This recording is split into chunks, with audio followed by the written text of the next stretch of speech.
V UGM kabinetu je do 16. aprila še na ogled razstava Fridi Košic in družinske vezi.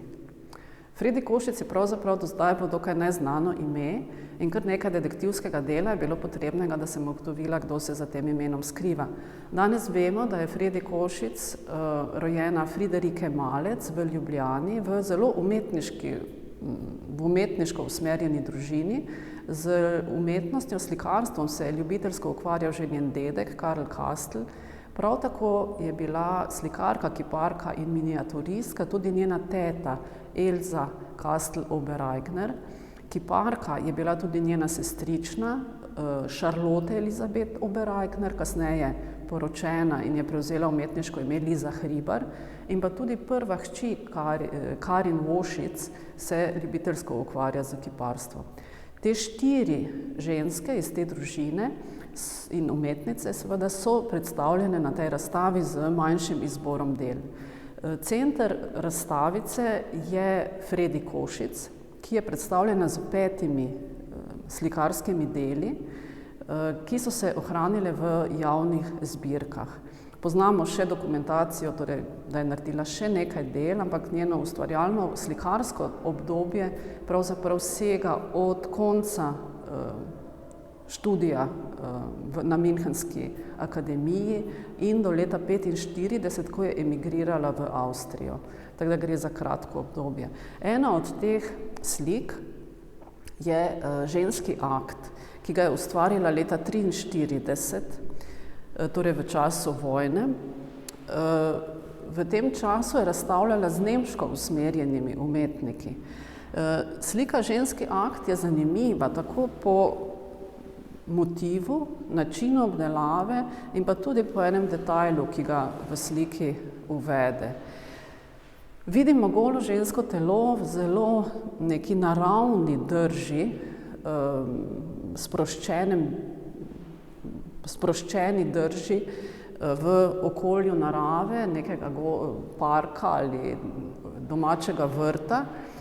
In ženska ima ruto, morda je samo želela narediti kakšen barvni poudarek, morda pa gre za neko bolj delavsko ali kmečko žensko in je to ta značilnost, tega ne vemo. Vsekakor pa gre za telo, ki ga umetnica ne olepšuje, pusti vidne, torej tudi kot detajle, kot je recimo izrez, ki ga je ustvarilo torej sonce in tudi roke so malo bolj zagorele, torej sledi nekemu realnemu opisovanju, ne idealizira. Obenem pa je zanimivo, na kak način gradi slikarsko, kako gradi to oblost tega telesa z zelo takimi jasno označenimi volumni. To naravno, sproščeno, zelo tako z volumnom označeno telo je ena značilnost francoskega vpliva. Recimo lahko vidimo vpliv kakšnega kiparja Aristida Majola z svojimi figurami. Po drugi strani pa tudi v gradnji slikarske površine, predvsem na tem ozadju in tudi delno na gradnji telesa prepoznamo Paula Cézanna z njegovim načinom konstruiranja pravzaprav površine z drobnimi potezami, ne z zelo drobnimi, ampak malo širšimi potezami, s katerimi gradi to naravo. Paula Cézanna oziroma ta njegov vpliv lahko prepoznamo v delu Fredi Košic, tudi v drugem delu, recimo Tihožitje, s tipičnim takim cezanovsko postavljenim tihožitjem. Zanimivo je pa tudi, da se to telo, kot sem že rekla, biva zelo sproščeno, se ne daje v pogled, ki bi nekako koketiral z gledalcem, ampak je bolj notranje usmerjen, ima zaprte oči in je bolj kontemplativen. In se mi zdi, da je to ena razlika, ki je mogoče razlika ženskega pogleda na žensko telo in da bi morda slikar tako žensko telo ustvaril na drugačen način. Poleg tega pa je zanimiv še en detajl v teh draperijah, ki so odložene v spodnjem delu slike. Vidimo rdečo, belo in modro tkanino. To je čas druge vojne.